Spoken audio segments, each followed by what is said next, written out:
Hello everyone, welcome to the much waited video. I know a lot of you have been waiting for Ketu in the 11th house. Finally, it's time today to discuss Ketu in the 11th. Welcome, my name is Jaspir, and I'm here to not just only talk about astrology, but tell you that I use astrology to help you heal, rise, and live more soul aligned. I use astrology to see what it's going to take to make you smile on the inside. And yes, I do offer consultations. So if you want to reach, my email is always in the description box below. And I hope to connect with you soon. And if this is the first time, please subscribe. I always call this channel Home of Many Hearts. So welcome to the family. And I hope something that you learned today resonates with you. And let's get started. Ketu in the 11th house. Congratulations, my friend. This is your Moksha. Yes. But you're going to be like, huh? Did you just say Moksha? Yes, your liberation, your Moksha. And Moksha is not in the 12th house. This is your real Moksha that Ketu is giving you, and I'll tell you how. Why this is such a magical placement, and I have quite a few notes today that I'm going to go through. So, Moksha, because this is the 12th from the 12th. Like I always say, where is the soul? Your soul is in the 12th house. Your consciousness, everything is in the 12th house. I've always been doing all my videos starting from the 12th house. So from the 12th, if you count 12 houses, you end up at the 11th house. You're attaining Moksha. You're living Moksha right now. If you got Ketu in the 11th house, you got Ketu Mahadasha going on, welcome to getting liberated. It's not pretty. It's not easy. There's a lot of numbness, a lot of stillness. There's a lot of silence. But you're battling through it. And this is what real life Moksha feels like. This video I'm going to talk about in two stages. People who are not ready to retire yet. So the young adults, working individuals. And then life changes after after late 40s. People who are ready to retire in the 50s or 60s. Because Ketu matures at the age of 48. So if your Ketu Mahadasha came after 40s, like 50s, 60s, you're probably already walking that path of Moksha with Ketu in the 11th. If your Ketu Mahadasha came and you're in your 20s, it's going to hit you differently because your Ketu hasn't matured yet and your Ketu Mahadasha came too soon and it's really hitting you on the social circle, and I'll say how. So what happens for the people that are later 40s, 50s and stuff? With this placement, Rahu comes into play quite a bit because you probably are a businessman and you have set up multiple businesses a lot of times, or if you're in the job and you want to retire and you want to join a community organization or volunteering quite a bit because that's going to help you burn your karma off, and I'll explain how. So a lot of the wealthy businessmen out there, the ones who have Ketu in the 11th, you know what they do? There's a term for it, philanthropists they're called. They donate tons and tons of money.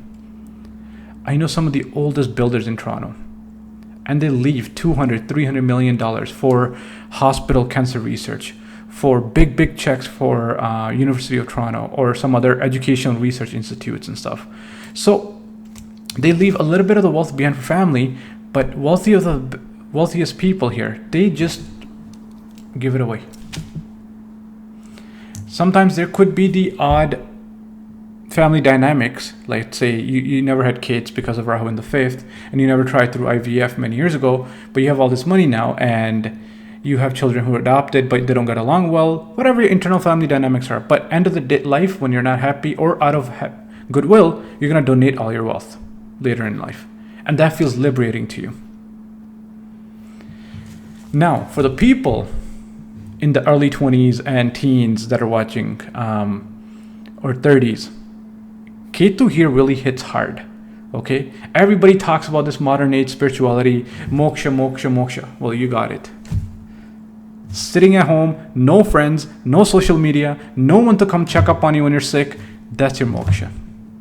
You're fighting this battle all by yourself. In this battle, you find yourself. You find the stillness. You find the oneness. It's a very strange journey. Ketu in the 11th is not an easy place. It's not as simple as saying, oh, it's going to detach you from your older sibling because the 11th house represents siblings, your gains, your social circle. It's a tough placement. And you know who's got to be courageous? How do we find courage in the chart? Courage is seen 3 houses away. If I talk about your courage from the Lagna chart, you're gonna go to the 3rd house, okay? But when Ketu is activated from the 11th house, where's Ketu running to find courage? Who's gonna be that courageous one? You are. How? 11th house, 12th house, 1st house. 3 away. It's you. You gotta be the courageous warrior. You gotta be the one that's gotta step away from the toxic friends. And I'll explain how the health part comes into this, but you gotta be the one who has to fight through the illness all by yourself. Your friends might not even come check up on you in the hospital. So people that are addicted to social media and think they have 1,000, 10,000 followers and you have all these friends, nobody's there for you. You attain moksha by letting go. So don't think that, oh, certain placements give moksha in the 12th house, this and that. Forget the 12th house of your chart, everything. If you have Ketu in the 11th house, you're living moksha right now. This is how moksha is attained. You're sitting at home without work. You're sitting at home without school days, depending on how old you are. This is your moksha. That silence is teaching you everything. The stillness, the oneness, the union with the divine. It's a very magical placement. But you got to be strong to fight through this fire, because courage, again, 3 away, comes from the 1st house, which is you. Now, very rarely, but sometimes, depending on your past life or what kind of deeds you have done, when your Ketu Mahadasha starts, if you have Ketu in the 11th, you might gain financial gain suddenly. You might have quick money coming your way. You had invested in stocks and the cryptocurrency took off, or the stock company took off, and you made lots of money overnight. This is that placement where you could finally make money that you've always wanted to in your lifetime suddenly. And it doesn't happen with everybody. Ketu doesn't reward anyone, but depending on your past life deeds, yes, you can have sudden money coming your way magically. So be careful with that money. Now, why this detachment? Why are the friends being taken away? Because it's about burning your karma off, right? It's finding that stillness. The moksha. What is moksha? Moksha is not about becoming free. You don't chase it. But to get to this realization that all along you are the freedom. You let go of these expectations from friends and your social network and stuff. You sit at home and you realize you are that. There's a saying in Sanskrit, okay? Tat tavam asi. It's a 3-letter saying. Tat tavam asi. I hope I'm saying it right. I'm not a Sanskrit speaking person. And what that means is you are that. What you seek, you are that. Now, there's 3 words. Tat tavam asi. Tat means divine. Tavam means you, like your individual self. And asi, A-S-I, means the oneness. So, when you enter the 12th house, right, in chart or the soul level, you become one with the source again. But you're being you're attaining moksha here to become one. Your consciousness becomes one. And you realize you are that already. Once you let go of your desires. Remember, 11th house represents Aquarius, letting go, right? But here, it's not as easy as just letting go of the pot of Aquarius. Here, your karma has to be burnt off. And I'll show you how in a second. Moksha, don't chase it. Experience it. Live it. These 7 years of Ketu, all the ups and downs that you're having, with Ketu in the 11th, this is your moksha journey. Moksha is not attained sitting in a meditation position and you're seeing wonderful lights and some other journey that happens. No. Your spiritual journey happens right here on this planet. You crying because nobody called you on your birthday, that's moksha. Realizing that these are not your true friends. These are not your soul-aligned friends. As you age with Ketu in the 11th, you realize that the friends that you made in school and colleges and parties and stuff, they're not really soul-aligned. As you get older, these people, they don't become lonely. Their networks become more soul-aligned people. The people that are in your network as you age, they're the ones you can rely on to open a charity. Or the ones you can say, hey, let's go do some save or volunteering at this camp and stuff. You get along with people that are soul-aligned to make a difference in the world.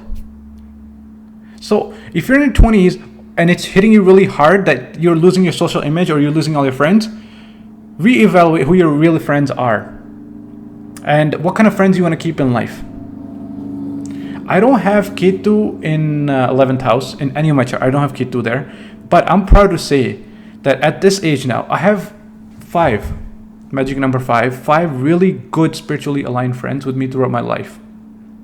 And they're my school friends, and we made it through university days. We made it through our 20s and stuff, and ups and downs of our life. We have seen a lot change, and they're the ones I can count on day and night. My door's always open. They know the code, come and go like brothers, and they're more closer to me than my own blood brother. So it's very rare to find such magical friends at a young age. I lost one friendship back in Mercury Dasha to one of the friends for misunderstanding, but when Ketu started, Ketu brought back that friendship.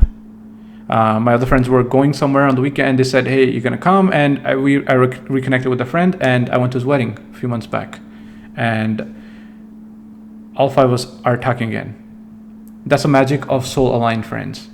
So be careful who your friends are with Ketu in the 11th.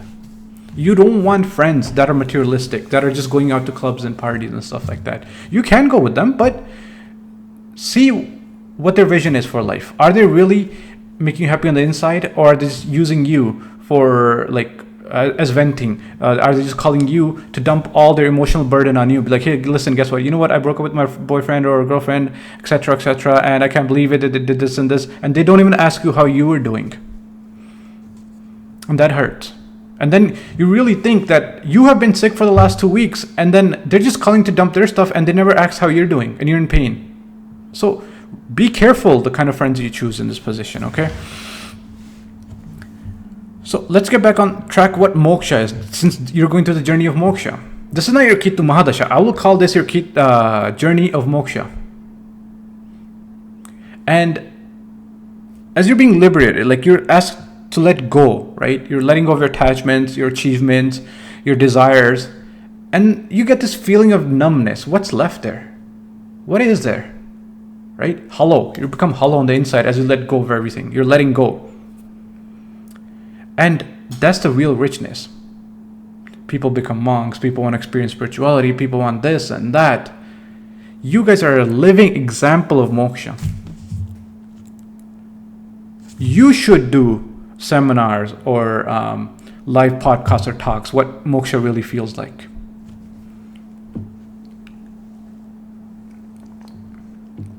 Moksha is silence, because your phone probably doesn't ring from your friends and stuff anymore. You're sitting at home, no school, no job. Sometimes you're relaxing. There's this contentment in the silence that you experience. That's moksha. There's a day when the whole day goes by and you don't touch your phone doesn't ring. That's silence, that bliss, walking in nature, that silence, that's moksha. Through that, you become and realize you are the one. Going back to my saying, Tattavamasi, you are that. Then you realize you're part of the consciousness. You are part of the divine. You don't need to chase anything. Just enjoy this silence. Relax. Everything is going to be okay. People say, why am I, like some people who talk to me for consultation and stuff, we talk and they're saying there's this peace in you. And I always say, embrace the silence. It's magical. When you stop chasing, oh, I need a job, I need to do this, relax. You're not supposed to chase in Ketu. You're supposed to enjoy the stillness. The more you chase, the more anxiety will come. Wake up, make a journal of all the things you want to do. Make a journal of the things you're grateful for. This is a very magical journey here, okay? What do you get to realize? What do you experience here? Okay? Like I said, you experience the hollow or the emptiness. You realize nothing is real. Nothing. Your friends are not real. Your desires are not real. It's all an illusion, right? People think 12th house is the illusion, but you get to experience the living illusion of life, the matrix. You're breaking out of the matrix. Nothing matters. Nothing. Your desires, they don't matter. You're almost in a depression type of state, but it's not depression. Don't confuse this silence for depression. And all you have to do is just be present in this moment today. You got up. You have good health. You're blessed. You have a family. You have food on the table. What are you chasing? We're so programmed to achieve. We're running around with like chickens without heads. Relax. This is your moksha. Enjoy this. This is how you experience it. If you have a lot of free time during Ketu Mahadasha in the 11th house, go volunteer. Go join an organization. Even there, you might not get along with the director or the policies and stuff. Just zip up. Quietly do your seva, anonymously. Walk into a temple, wash the dishes, do something, go help in a senior home. If you have a lot of time on your hand, just make a difference from the heart. Don't sit at home and feel depressed. Because there's magic in the depression. The stillness. You just haven't found the bliss. There's a song, I've never been able to find it, and if somebody knows it, it's in Hindi. Ye jag jhootha, ye sab jhootha. Like everything is a lie. And you guys feel the most. Your friendships are a lie. When Ketu takes a friends, you're like, these people are never here for me. Now, let me say why your health goes up and down in Ketu when you have Ketu in the 11th, right? Change is seen 8 houses away. Just a little bit advanced astrology that I do. So change is seen 8 houses away. Transformation is 8 houses away. So from the 11th house, what is 8 houses away? So 11, 12, 1st, 2nd, 3rd, 4th house, 5th house, 6th house. Stop. 5 plus. So 8 houses away is your change. So Ketu is transforming you, changing you through the 6th house. Oh, brother. We're waking up the 6th house again. I've done a video on Ketu in the 6th. And it's a very empowering type of video. So Ketu here goes knock knock, 6th house, let's open the door here. What's in the 6th house? Your enemies, your past debt that you haven't paid yet. All the struggles, health issues that are hidden in the 6th house. So, you know what I'm going to call the 6th house? That knock knock opening the door? That's the gates of hell. The fire of hell that you have to walk through to burn off your bad karma. So your 6th house, you know, in cartoons growing up, they show hell as a burning fire and your soul goes for purification. You have to go through the 6th house if you have Ketu in the 11th. It's a very serious placement here. Now, let me tell you, Ketu will not let you die. Some people who lose money and they think they're gonna go bankrupt or no money for food, they're not gonna die. Okay. Now, when you're being pushed through the 6th house, these illnesses that are coming up, this debt that came up, or these enemies that came up, Ketu's not gonna kill you. You just gotta be strong. Remember, courage comes from you, which is 1st house. You gotta be strong to keep walking through the fire, and you will make it through. Its 6th house becomes a furnace. In the North American, Canada, America, we have the central heating system, not only air conditioning, there's a machine, it's a furnace, and heats up the house. So in India, it could be like a stove or, in the olden days, the wood bhatti. In Hindi, it's called bhatti, aaki bhatti. So the 6th house becomes your stove, the furnace of hell of fire. that you have to walk through. So Ketu goes knock knock to the 6th house to transform you, boom. Your illness, your disease, your hidden enemies that are there now are going to come up to the surface. So, no friends, no support from social circle, nobody around you as you're going through this fire.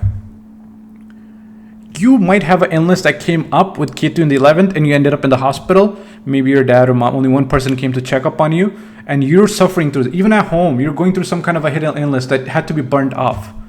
So Ketu actually helps you purify your soul by burning off whatever baggage there is in the 6th house. If you watch my 6th house video, you'll see why these are there. The soul is bringing trauma, illness from the past life because it's second from the 5th. But in this life now, if you got Ketu Mahadasha, you're so lucky because your soul is being purified. So that furnace of the 6th house, right, that you got to walk through, that's like gold alchemizing. You know, when a goldsmith, he takes a statue, a gold bar chain, he puts it in the fire, and then he turns into something else? That's you guys. Your soul is going for purification now here. You're going to be molded into something more beautiful by burning off the karma of the 6th house. Everybody knows 6th house. I'm going to say it for the one last time. Enemy is death, illness. So, how do you survive that? You got to believe in the oneness. You got to believe in the process. You just walk with humbleness. Either you do meditation every morning to be grounded, mantra jap, and remember, it's not going to be there forever. You will make it through. It's going to be such a beautiful transformation, and I promise it's changing you for the better.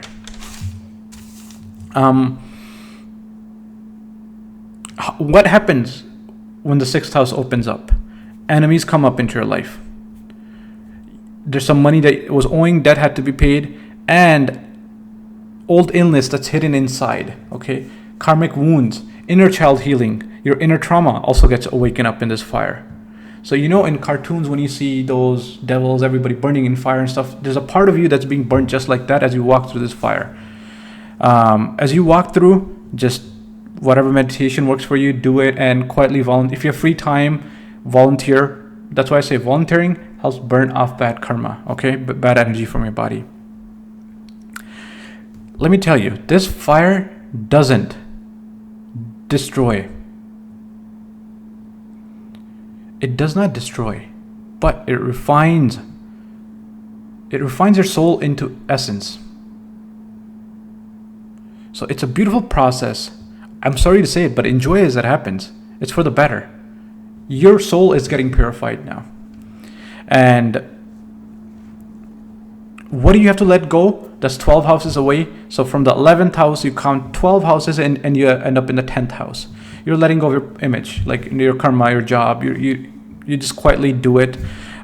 You're letting go of the ego. Oh, I am this job. I am this position. Just quietly do your work, karma, finish it off. Who cares whether you CEO and all that? Just let it go.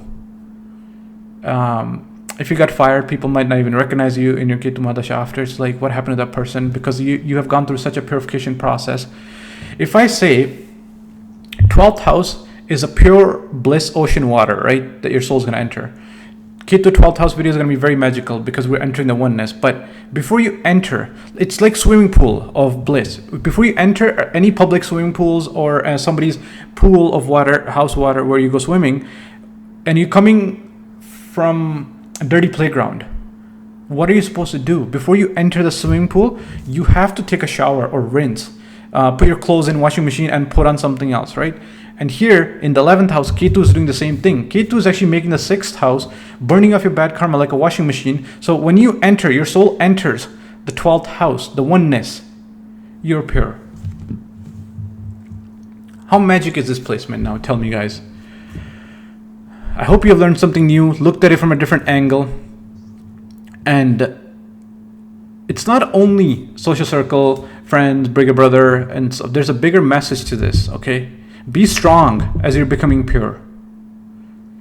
Remember, fever only lasts a few days. So any challenges that come up, they will last only a few days as you get purified. You have to be the courageous one. You can make it through. And thank you for watching. I think this is long enough now. I hope you have been motivated or learned something new. Why your illness comes up. It's because your 6th house gets touched again. Ketu wants to transform you through the 6th house. I hope you guys have a wonderful evening, a wonderful day, and a wonderful week ahead. I always say happy healing. If you have stayed this long, thank you so much, brother and sisters, from the bottom of my heart. I hope you have learned something new. If you liked the video, please subscribe, and always feel free to reach out to me through email. I do consultations, and I hope to see you soon in the next video. Happy healing, everyone.